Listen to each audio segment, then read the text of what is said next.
Welcome to the Workbench After Hours podcast. My name is Keith, and I'm your host. This is where we talk about the firearms community, shop talk, and everyday life experiences.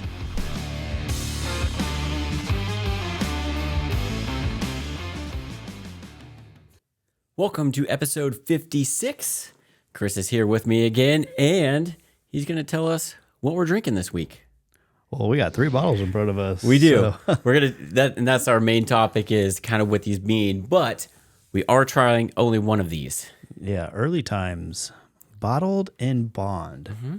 After watching several of those whiskey channels, a lot of this bottle kept showing up, especially in SLB basement. Yeah, drinks, I think. They did a bonded series, and that one did very, very well. And especially for the price. Depending on where you're at, where we are, it's generally $23 to $25. I found it on sale for $19. Dang. So I'm like, well, I've been wanting to try it, so let's get it. A liter too, so yeah, that might be worth it right there. Mm-hmm. So Early Times, does it say anything about Early Times on there? Let's see. Early Times, bottle and bond.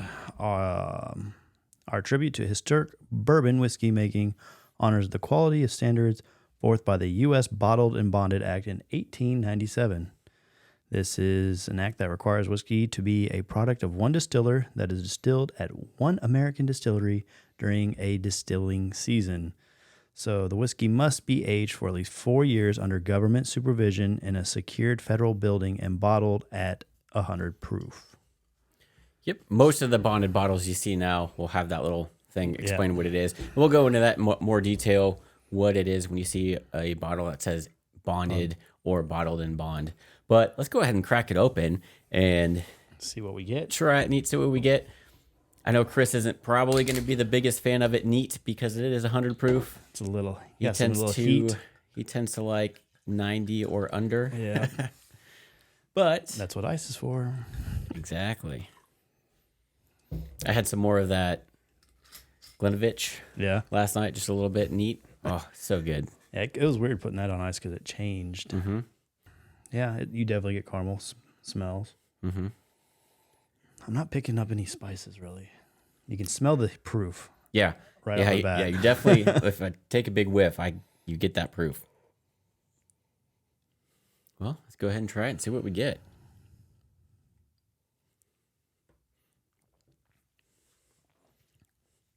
I can taste the spices. Yep, definitely on the back end. Mm-hmm. There's not that much heat on the back end, though. No. Quite, what I was expecting anyway. It being 100 proof. Yeah. You definitely get your caramels, your normal, and a little bit of vanilla. And your little spice and heat. It's not bad, though. Yeah, it's good. For $20, I mean, I know. I could beat it. I could honestly drink this neat. Mm-hmm. It's pretty neat. I could drink it neat. Yeah, I mean, it's really good. $20. Yeah, I would definitely make this part of your collection. Yeah, it's not bad. Definitely good. But we'll try it on ice because I'm sure Chris is wanting to. Yeah, it's got a little hotness to it. Yeah. There's other bottles out there. I think there's another Jack Daniel's. Is it triple bonded mash, I think? Yes. And what I was reading, because really they need those 3 requirements to be bonded. It has to be in a distilling season, has to be poured into the bottle at 100 proof, and then it has to mature under that bonded building under government supervision for 4 years is the requirements. So a triple bonded is that they're really just taking 3 different bonded barrels and then putting it together. Yep. So that triple, like Jack Daniel's has got their triple rye bond. Mm-hmm. So that's 1 barrel of rye and then whatever else they add to it. Like it may just be a regular Jack Daniel's bonded barrel and then the rye and then whatever else. And then that makes it a triple bond, which it's kind of crazy. I didn't even know about it until I was researching it, and I was like 1897. I was like, geez. Yeah. We tried that triple mash, and it was really good. Yeah. And I have not been able to find a bottle since. I found a couple, but they're scarce. Mm-hmm. And they told us when we were down there that this is going to become readily available everywhere. Nope. I can always find the bonded Jack, but not triple. Yeah, definitely lighter on the back end. It gets rid of that basically 100 proof. Easier to drink on ice as it should be, but if you can stand a little bit more heat, this is definitely something that you could drink neat. Yeah. Like a really cold day, it'd be great. Mm-hmm. Definitely not as much spice notes with the ice in there. Yeah. Get it a little bit more on the back end. Still get the caramel flavor. You're getting that charred oak flavor too. But it's, for $20, Yeah. you can't go wrong with that. No. And yeah, so that's why it does so well in some of those whiskey review channels because for the price and what you get. I mean, you're getting a liter, like you said.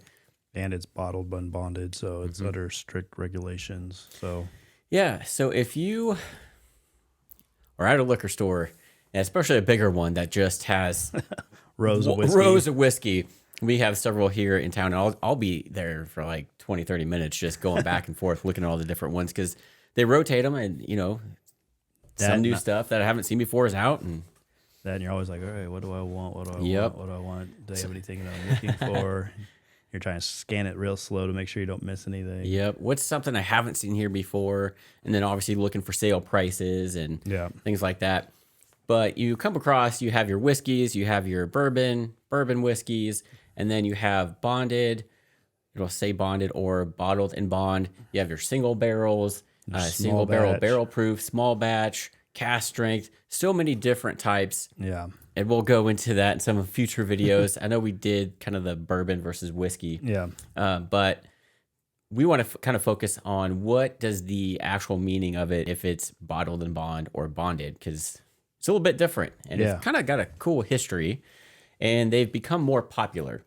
Yeah, here lately, like you used to never see bottled in bond, like at all. And I think probably the last 2 years, you're starting to see a lot more of them come out to the market. So 1800s, whiskey's popular. Yep.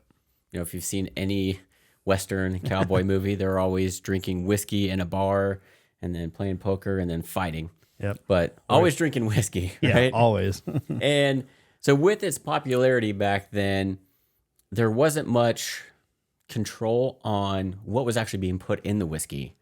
So it was sold as straight whiskey, but most of the time it wasn't. It was generally like adulterated with flavoring, colors, sometimes iodine or tobacco, because it was used in medicine and to basically do lots of different stuff back then. I know I keep finding like old prescriptions for like when people had the flu back in the day, and they always have like whiskey, Jack Daniels written on there. It's like, man, where's those doctors today? Yep. And then because it was used for all those different things, nobody really regulated or, anybody could make whiskey and sell it. Yeah. You really didn't know quite what you were getting.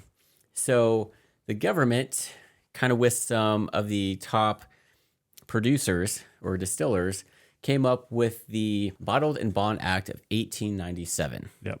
So that's kind of where this comes from, and it gives you a little bit of history on these bottles. We got 3 in front of us that we just had on hand that were bonded.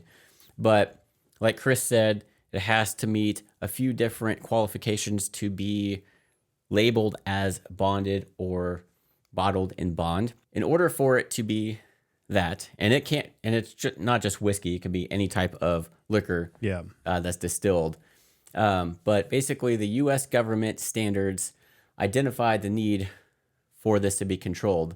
So it was a reaction to a widespread adulteration of the American whiskey. The act made the federal government the guarantor of a spirit's authenticity. So it was guaranteeing you, hey, what's in this bottle is what you're getting. It's not going to be laced with anything else. So that's definitely something back then you wanted, because I don't want something laced with iodine or colors. So that was a way to kind of control what you were getting, make sure, hey, this is actually what you're paying for. So like Chris said, in order for it to be labeled as bottled in bond or bonded, it must be the product of one distillation season. Yep. And there's 2 of them. There's January through June, and then July through December. Yep. So one of those 2 seasons it has to be distilled in. by one distiller at one distillery. Yep. Because a lot of times you'll see a whiskey or something that was maybe distilled at this one place, then they moved it over here and put it in different barrels, or you get a mixture of 300 different barrels and different types of whiskey. It can't be that. It has to be the one and only. Yep. Like that's it. And it has to be aged at a federally bonded warehouse under U.S. government supervision for at least 4 years. And then it has to be bottled at 100 proof or 50% alcohol by volume. Yep. So that's why you always see them at 100 proof. Can't be less, can't be more. Has to be exactly 100 proof. And then the label must identify the distillery where it was distilled and where it was bottled, if different.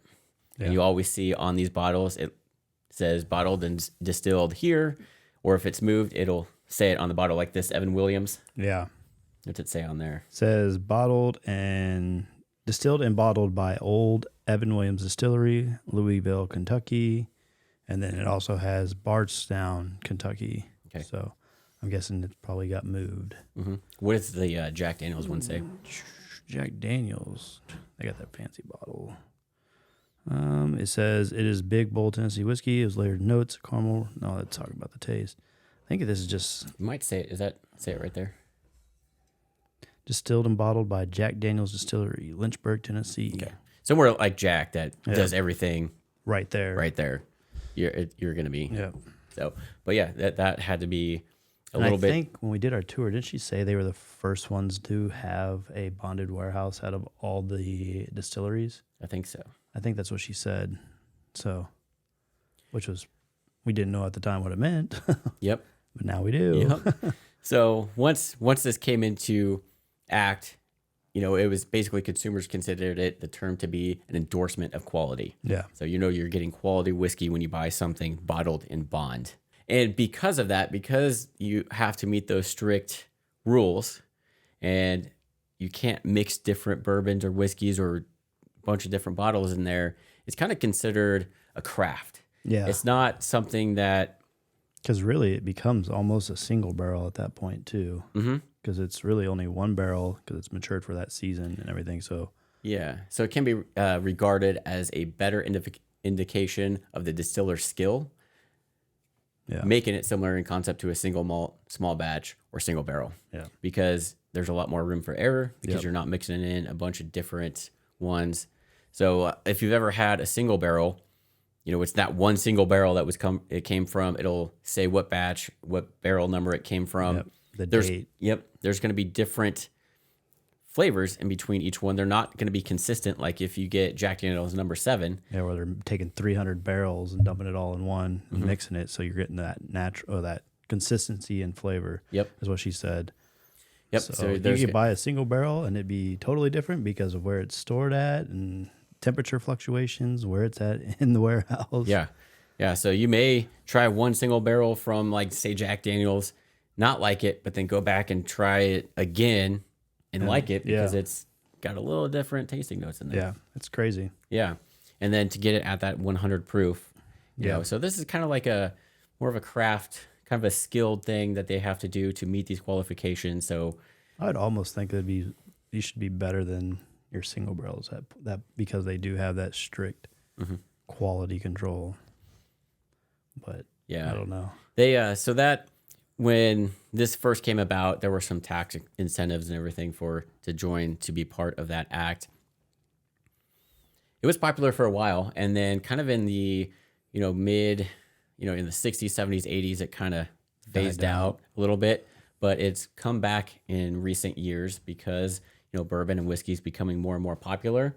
And so they're bringing these back because, you have to meet these qualifications. It's a cool, different product that they can showcase their skills and everything. So you're going to start seeing more and more bonded or bottled in bond from distillers than you have in the past. Yeah. And that's why Jack Daniel just recently started this bonded series. Yeah, I think last year is when they started it or brought it back up. Mm-hmm. So, yep.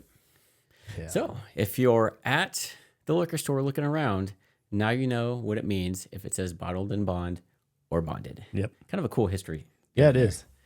Go down that rabbit hole a little bit. Yep. So definitely have to have it as part of your collection. Oh, yeah. Just cool. And again, the early times, so good. Yeah, it is. I'm interested. One of these days, we're going to try this Evan Williams Yeah. one because we've been very surprised with Evan Williams. Yeah, we have been. So yeah, I want to see how this is, and it's around the same price. Yeah. It was like maybe 20. They're not even that. bucks. I'm shocked that these aren't more expensive than what they are because they are government regulated. They are pretty much a single barrel, and single barrels are usually more in price than just your typical standard whiskey. I wonder how much more cost goes into the bonded because obviously you're under federal watch. Basically, is there more cost with that? You think? I don't know. That's kind of weird. I wonder if that's why maybe you get, since there's a tax break for them. I wonder if that's why they're cheaper than just a regular single barrel. Let's say. Yeah. Because these are like what, $20-$30 for like just a bonded Jack Daniels. But if you go buy a single barrel, you're looking at like $50-$60 usually. Mm-hmm. So yeah, and minimum of 4 years. Yeah. And most of these don't say how long they were actually matured for. Yeah, they just have to be 4 years. Yeah, and you'll notice that. So a lot of your whiskeys some of them will say, hey, it was matured or aged. You know, Jack Daniels doesn't like to say aged. They tend to prefer matured. Same thing, tomato. Yep. But basically, a lot of them will say how long it was aged or matured in whatever barrel for, Yeah. There's a lot that don't. Yeah. So you really don't know. Jack Daniels, around 7 years. Yeah. I think it was, right? Yeah. So minimum of 4. I don't know how far they go beyond that. Yeah, I don't know. That'd be interesting to ask. Mm-hmm. And I'm sure it's different between each distiller, but yeah, pretty cool history. And most bottles that I've seen kind of gives you that snippet of history. Yeah, like almost every single one of them has said, all right, this is what it means to be bottled in bond. Mm-hmm. So pretty cool. And you could tell that they're doing that because, most people nowadays probably didn't know what that meant until you started seeing more and more of these pop up. So kind of cool. For sure. So yeah, this is definitely easy to drink on the rocks. Yeah, it definitely calms it down. $20 for a liter. Can't go wrong. Can't go wrong. So yeah, cool. Well, what else you got this week, Mr. Chris? We finally got a Speaker of the House, I saw. Why did they keep voting? I don't fucking know. Like, was there's no other option or what? I think they had to get to a minimum of like 218 for votes. Mm-hmm. And they weren't meeting that before. Right. And so then he had to negotiate and make deals with the people that voted against him to get those votes. Yeah. But I was just like, come on, you just wasted all that time, money. How many times did it take? 12, I think. Dang. And like, this is the first time it's happened in almost 100 years, they said, too. And there were definitely some arguments going on there. Yeah, there were. And I'm like, oh my gosh. But it's like, you're supposed to work for us, the American people. This isn't about you and your political belief at this point. You're there for the American people. Just freaking vote. Yeah. And, if you're voting for a president or somebody else, you vote once, they don't get the vote, then obviously they're not in. Yep. So why wasn't it the same case here? Yeah. You didn't make the vote. All right, let's move on. Let's find somebody else. Let's vote on them. Okay, they didn't make it. Let's move down the line, keep voting instead of making all these probably backdoor deals or backroom deals. Who knows what happened behind closed doors. It's nice that it's a Republican. Yeah. It's scary that he's from California. Yeah. Because California, its own country, basically does not believe in the Constitution. Yeah. So who knows? I know a lot of what they consider the far right-wing Republicans were the ones that were kind of holding that up. But, they're like, hey, there's a lot of things we don't agree with that this guy is. And, you got to. Yeah, like I really don't understand. Like, if I was a party leader for any of those, I'd have pulled them all in one room. Like, hey, we're having a group meeting real quick. Get your shit together. Vote for this person. If not, get the fuck out. You're no longer going to get funding from us. We'll cut you off and we'll be done. Just nip it in the butt, get it done. That's one reason I would never want to run for Congress is because of all the funding you have to raise. I know. It's like they have to literally go and make phone calls asking for money. Yeah. And when you're like Nancy Pelosi, at that point, it's just given to you. You don't have to do a lot of work. But when you're a new freshman congressman, you're basically spending your day making calls. Pretty much being the cocksucker for everything. That's or stupid. The brown noser, pretty much. Your main focus should be The American people. working for us, writing, laws, changing things, not raising money. Yeah. Like it's stupid. Yeah. And obviously people that are good at it, doing, backroom negotiations like Nancy Pelosi are going to get their agenda and be in power for a very long time. Yeah. I wish they'd go back and add where they have to have term limits just like the president. How about we just get rid of everybody that's in Congress now and have people that don't have weren't in politics for a career. Yeah. Who cares how much money they have? Yeah. Let them run the country and see how it goes, because unless you have so much money, you're never going to be able to get elected. Yeah. Which is so stupid. And the funny thing I always laugh about, they're always like, when they're doing these courts and everything, they're like, well, do you have a degree in this? Well, no, I've been in the field though. Okay, so you don't have a degree in whatever. It's like, okay, do you have a degree to do this?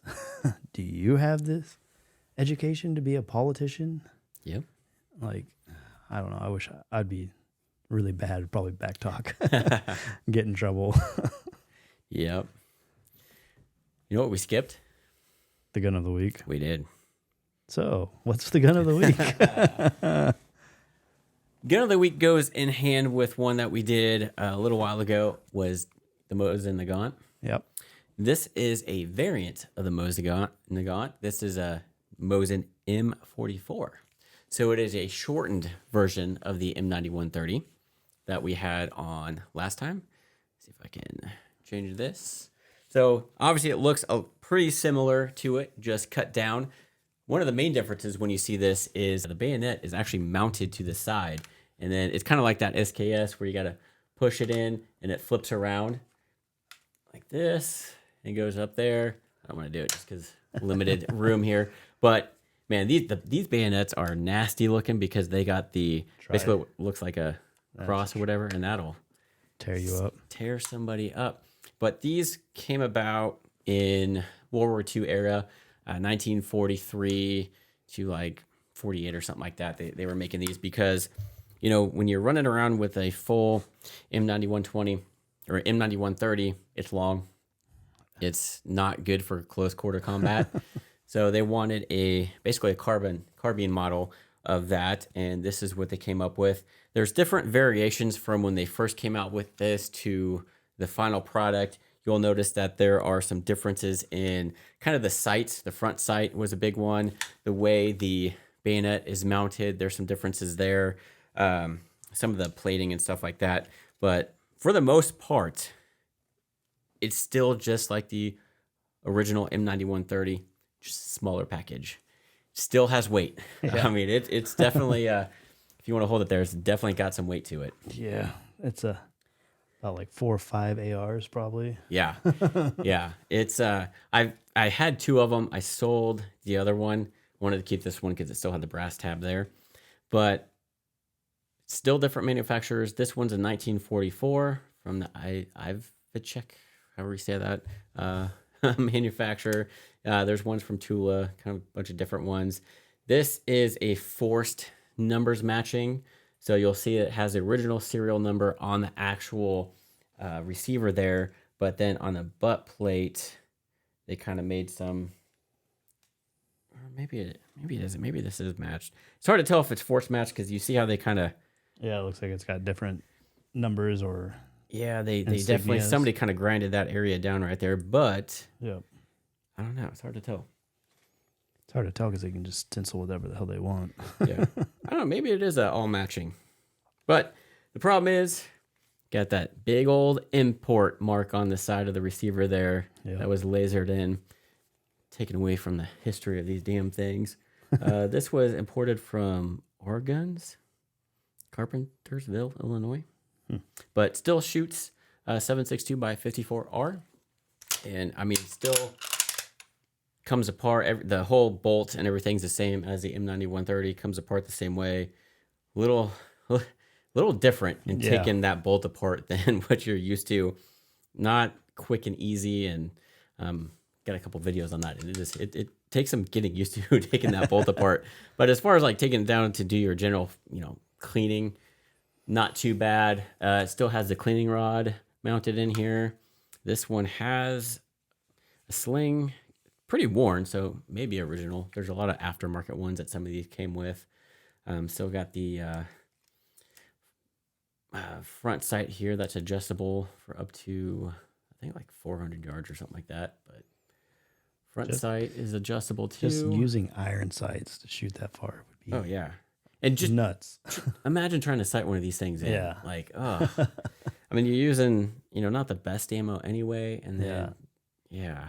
It'd be a pain. But still got the 5-round magazine in it. So yeah, these were definitely made during the main war era for close quarter combat. But again, still, I almost think these are slightly heavier than the M9130s. Mostly probably because it's got the bayonet on there. But I think the barrel length on these are closer to around 20 inches on those. That will also fluctuate. General specs say it's about 9 pounds. That's probably about right.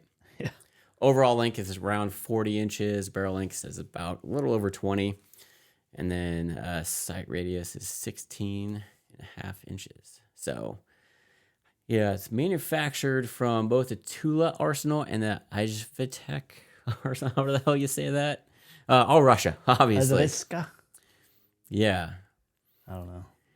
So yeah, definitely from 1943 to 1948. So these were popular.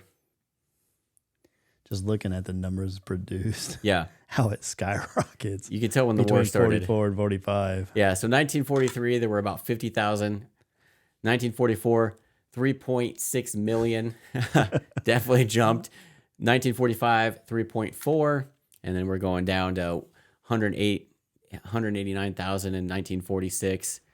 For some reason, it jumps back. It goes down to 120,000 in 1947, but then jumps back up to 160 in 1948. That's kind of weird. Yeah.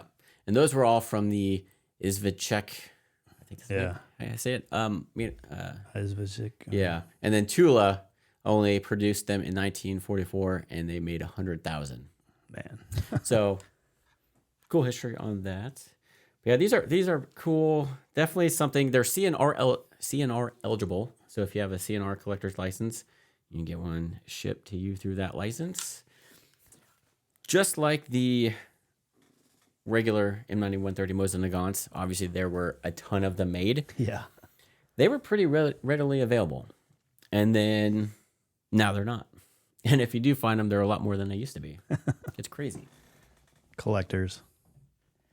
Yeah, I mean, it was the thing that at one point there were so many, they were going for cheap. People were just, if they did buy them, were doing all sorts of crap to them. And then people started realizing, hey, we can collect these. And then, sell them later. Yep. Make and then a the profit. inventory went down. Jeez. Price went up. And Like everything. rarely see those available anymore. And if they are, they're not anywhere near as cheap as they used to be. Just to know what we know now, go back in time. Mm-hmm. Jeez. Go back in time, I would have bought in that crate from Classic Firearms. Yeah. The M9130s for sure. Held on to it. Yes.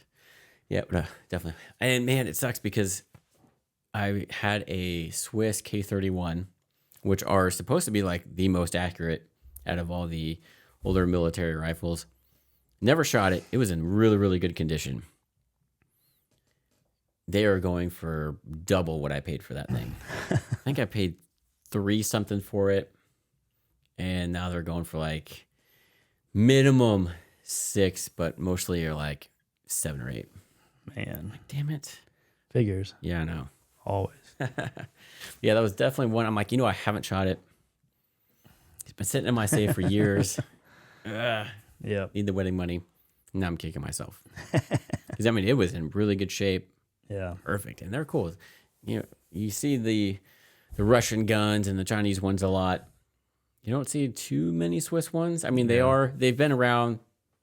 A lot of people that are into the CNR guns probably have one, and again, they have the different models. They have ones that are considered antique that anyone can have sent to their house.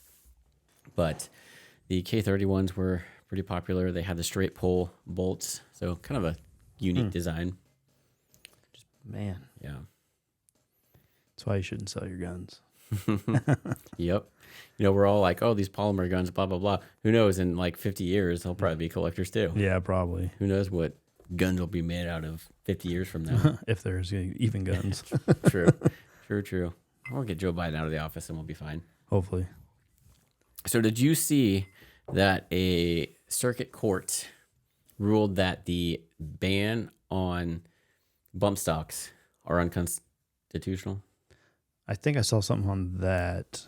I don't remember where I saw it, though. Mr. Guns Gear came out with a thing, and they had a link to the court ruling.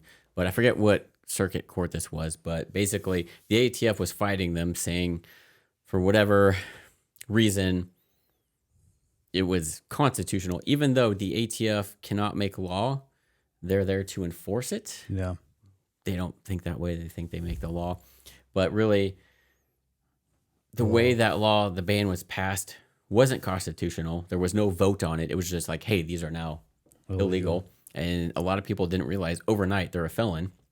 So this court has basically ruled that, one, that was unconstitutional, and it does not meet the definition of a machine gun.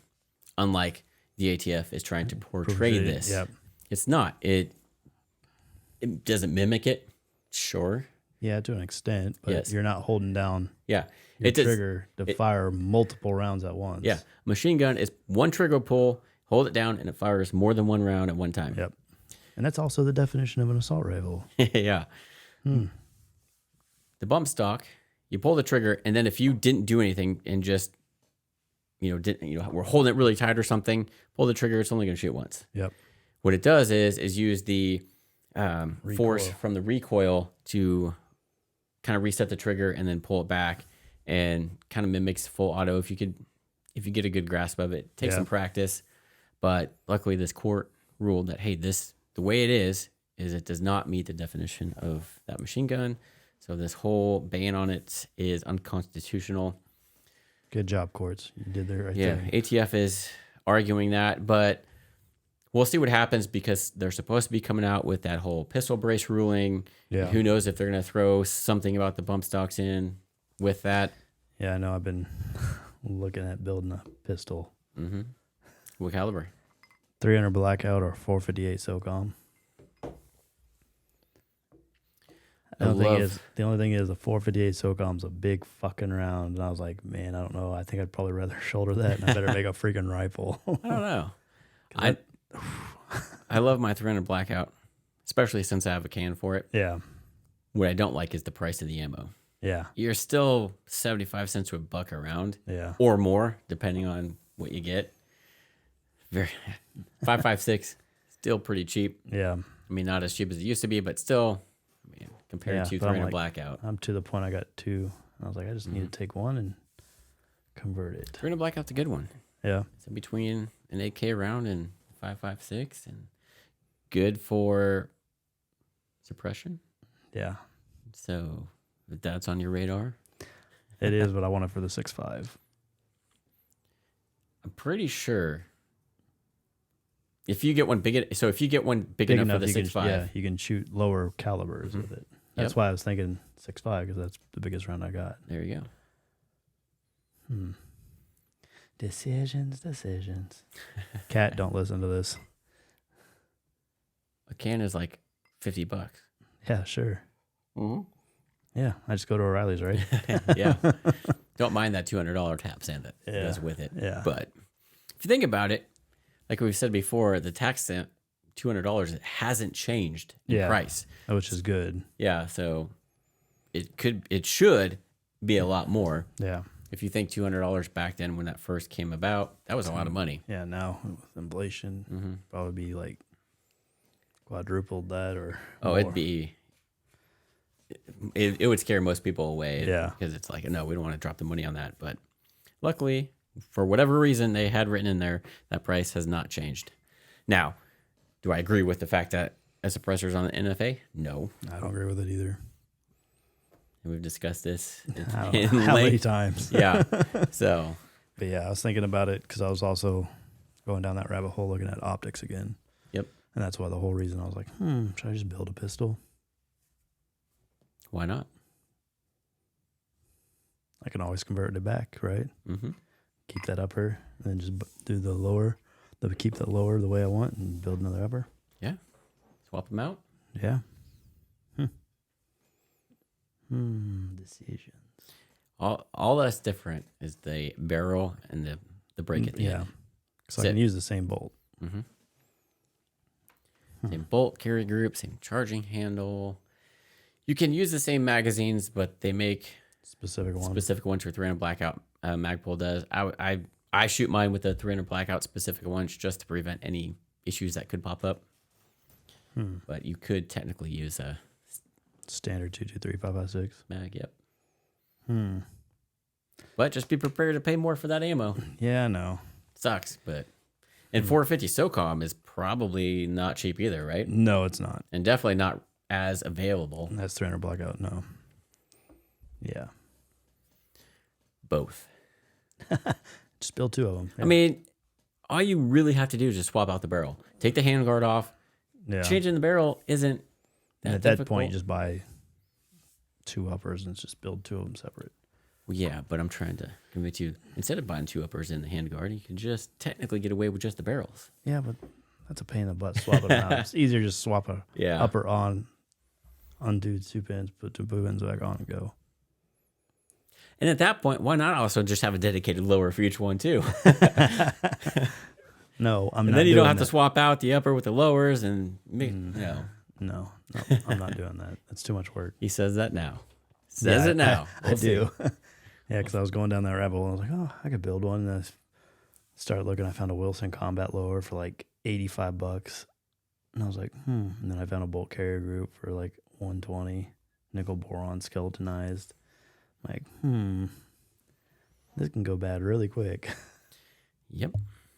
And then I was like, then I can do the claps, fold it, sit in the center console. For now, anyway. Yeah. I mean, you could still do it. You would just then have to register it with that stupid NFA Act. Yeah. But right now I don't. It would have to be that specific lower, and it has to stay with that upper. Yeah. No. So I need to hurry up and build it before they pass. Yeah. Yeah. Yeah, build that lower. Yep. Because, yeah, you're going to want a different paint scheme, and because you like to paint your rifles. Yeah, I do. Don't use twine. No, I won't. I figured that out. It looks good, though, still. Yeah. Just got to burn it. Looks like it's been in battle. Battle worn. Battle worn. Cool. What else you got? Anything? Well, we were talking a little bit before about the shooting we saw, the 6-year-old. Mm-hmm.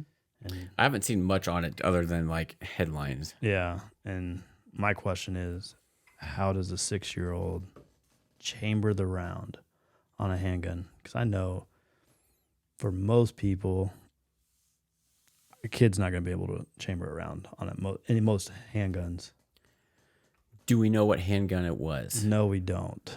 But because there's then you know, if it was say a Smith & Wesson Easy or the recent Ruger Security 380, they make those slides so light it doesn't take much strength to pull those back. Yeah, but I doubt it was. Yeah, I do too. But I'm just like, I know.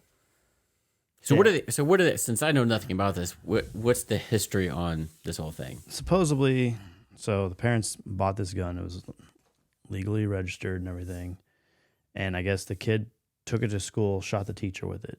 Okay. A handgun, shot her, and she was in critical condition. I think they got her stabilized, but it shot her in like the hand, I think the leg or abdomen area. Okay. And it was a 6-year-old. I was like, okay, how the hell did a 6-year-old get a gun into the school? Secondly, it's a handgun, so that tells me, because I know it takes a lot to pull those slides back on most of these guns that we have. Right. How did that 6-year-old chamber around? Because I doubt he could. And if he didn't, that means it was already chambered at the house. So. And depending on what state is this? Virginia. It's an open carry state. Okay. So they don't have the one to where you have to have your guns locked up. No. Okay. It's an open carry state.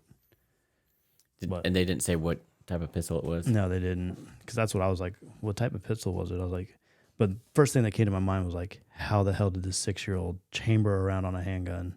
Because I know most of my like the Glocks, FNs, Springfields. Yeah, it could be. Most women have problems chambering around, let alone a 6-year-old that doesn't have the muscle strength, grip strength like an adult would. What grade is a 6-year-old generally in? Like kindergarten. Yeah. Damn. Yeah. That, like, it had to be chambered already.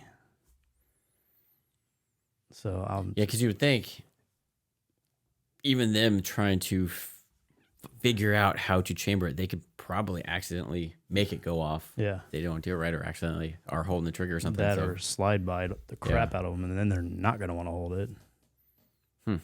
So are they pressing? I don't know what they're doing yet, but I was just like, because a kindergartner, you think? I mean, are they going to be charged with like? What do you do? I don't know that, and I know Virginia's weird because they're a Commonwealth state too, so they still go by laws that were written way back when too. Where it probably is going to happen is somehow they're going to try to charge the parents. That they'd have to, but it's just like, what in the world? God, that would suck. Yeah, like my other question was like, why wasn't the gun locked up where the kid couldn't get it? Because I know with my house, all my guns are locked up. Yep. And that's why we lock our guns up. Be responsible gun owners, people. Yep. You might not think the kids can pay attention, but they know where you store stuff and hide things. Because my kids find my flashlights all the time and run out the batteries.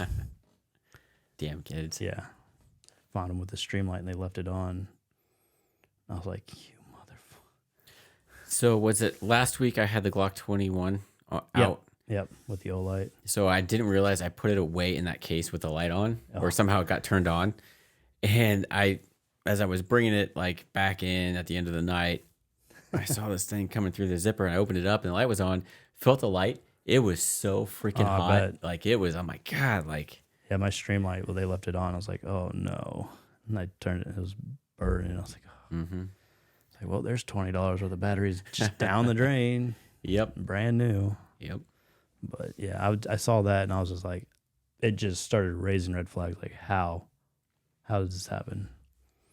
But who knows? Yeah. Lock your guns up. Be responsible gun owners. Yep. Especially if you got kids. And don't keep them chambered for your kids either. Yeah, having kids is different. Luckily, we don't have kids, so we don't have to worry about that. I don't have any guns chambered. I obviously would have a magazine in it, or like that shotgun. Even when I got them in the car, they're not chambered. Yeah. Like, what's 2 seconds for me? Like, really? That's debatable. You'll have guys that teach the training that will tell you if you're going to carry a gun, keep it chambered because, if you're in a situation, you might not have that time to rack it or something's going to happen. A lot of those trainers will say, if you're going to carry a gun, keep it loaded. It's just hard with kids, man. Yeah. Especially in that incident. Like, I bet it had to be chambered at that point because there's no way a 7-year-old's going to pull back or rack a slide back. Was it holstered? Like, I don't know. Let's see that. Because you run the risk of it not being holstered, him putting it in the backpack and shuffling around back there. It could have accidentally gone off that way. And then killed him, if not another kid. Yeah. But I was like, a 6-year-old? Really? Did they at least say the caliber? No. Damn. I know.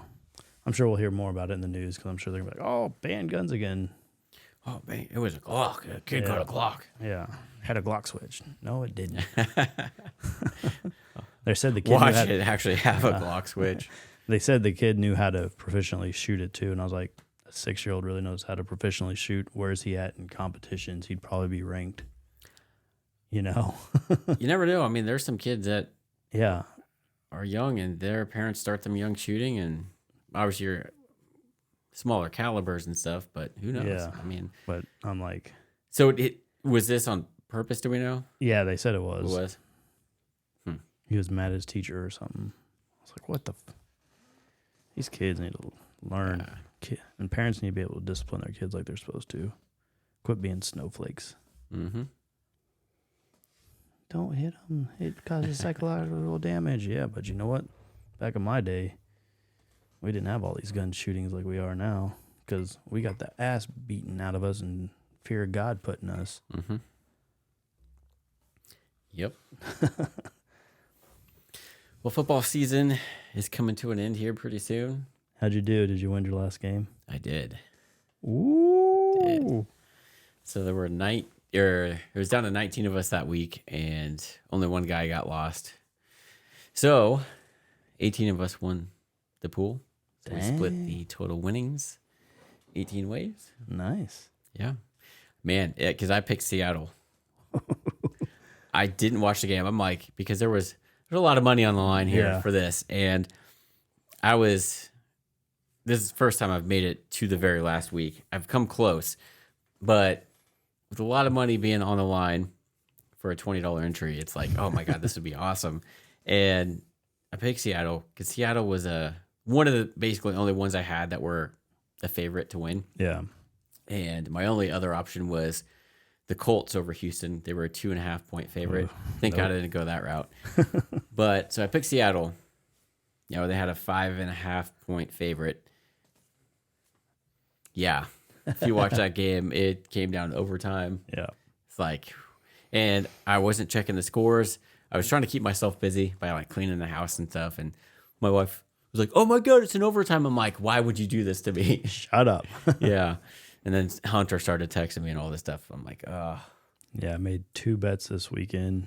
Lost both of them. Thank you, Patrick Mahomes. I love you still, but one of them, I did like a single game parlay. Yeah.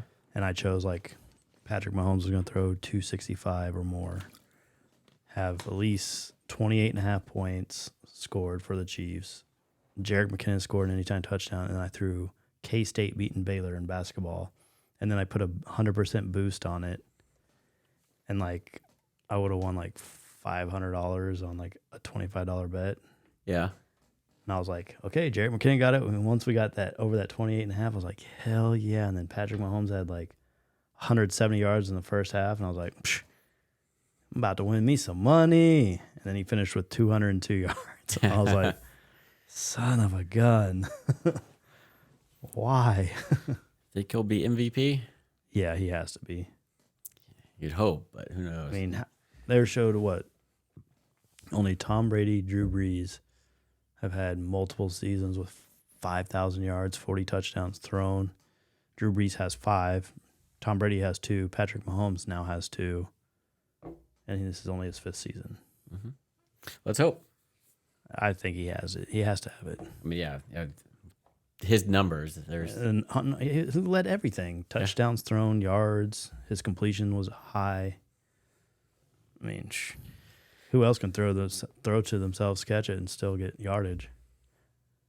Luckily, we get a week off. Yep. And then we'll see who we play. Who do you want to play? Jags or Chargers? Probably Chargers. I don't want to play them. No? No. I mean, they're okay. Well, they always play us tough. We see them 2 times a year, and we're always like down to the last minute or last drive. That's how a lot of their games have been. Like, yeah, but still. I'd rather play the Jags where we blew them out earlier this season. Like Houston. Yeah. A team we should have walloped. It was pretty close there for a little bit. Yeah. So it seems like the crappy teams try and play their best against the Chiefs, and Chiefs just have to have an average game. Mm-hmm. They have a bad game, we're screwed. Who Look would at the Colts? Yep. So would you rather play the Bills or Cincinnati? Neither. Well, you got to play one probably. I don't want to play the Bills because I want it to be at Arrowhead. I don't want to play at a neutral site. Yeah. I think 1 seed, you should have home field advantage. Well, and as much stuff that the Bills are playing for, they're going to be playing hard. Yeah. The only thing I'm hoping is that Miami really puts up because Miami's a really good team. And then the Ravens have to beat the Bengals, which we just saw what happened this last week. That Miami game was so disappointing. 6-9. Yeah, we watched it. Oh, it was a great game. Yeah. No. I was like, what the fuck is going on? And then I was really hoping the Patriots. The one time I root for the Patriots. Because at halftime it was like 17-14. I was like, oh, hell yeah. Who did the Jags play? And they play the Chargers this last week. This last week. Because on that, in the survivor pool, 10 people had the Jags. I'm like, had they lost, that would have been 10 people out. A lot more money my way, but yeah. I don't remember who it was. 10 people picked the Jags, and then 2 of us picked who we had, Seattle. One guy picked Green Bay. Sucks for him. And then there were somebody else picked the 49ers, I think, and one other one. But yeah, there was the heavy favorite that week with the most picks was the Jags. I picked them the prior week. Yeah. That'd be scary. Yeah, we'll see. That's a lot of money on the line for 10 people. It was, but I mean, honestly, that entry was $20. So yeah, I can't. We already agreed to $1,000 split. So I was already had $1,000. So made quite a profit. Ended up getting several thousand more. So yeah, heck yeah, pretty cool. Yeah, I think that's all we got this week. Yeah, what about the bonded? I'm definitely gonna have another glass of this. It's good. So yeah. Yep. If you think I should build a pistol, tell me what caliber down in the comments. 450 SOCOM or 300 Blackout or something else. Yeah. I'm up for suggestions. 9mm AR. That'd be bad. I have. I know you haven't built it yet. Don't remind me. Yeah. And it is cheaper. Yeah, it is. On ammo, at least. Mm-hmm. Yeah. And I think building it's more expensive, though. It will be because you basically have to build everything. Yeah. But get it all for wholesale. Yeah. But yeah, it'll be more expensive that way. But again, 9mm ammo is going to be more readily available. Now, obviously, what you're going to be using it for is going to be different. But yeah, typically a pistol calibered, I don't know, it's not going to be as accurate long distance as, say, a full-on rifle. But who knows? Let them know. Yeah. Give them some ideas. Heck yeah. So, yeah, I think that's all we got for this week. Next week, we're going to try something good whiskey-wise. Sweet. Or we might try... Depends who's on. Joe comes on. I don't know. I definitely... My whiskey collection has grown. Yeah, I know. I went downstairs, took a picture earlier this week, and it's like, whew. Yep. So it's a good thing. Yeah, it is. Good thing. Well, Chris, tell us all those things. Remember, this is a YouTube podcast. Remember to like, subscribe, and tickle that bell. If you're listening on Spotify, Apple Podcasts, or any other platform, please remember to follow. And with that, have a good one.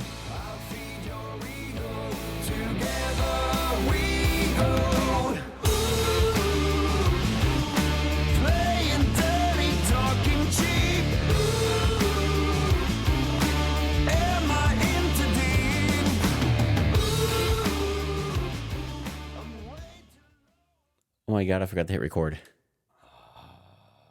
No, you didn't. Just kidding. That would suck. That would suck.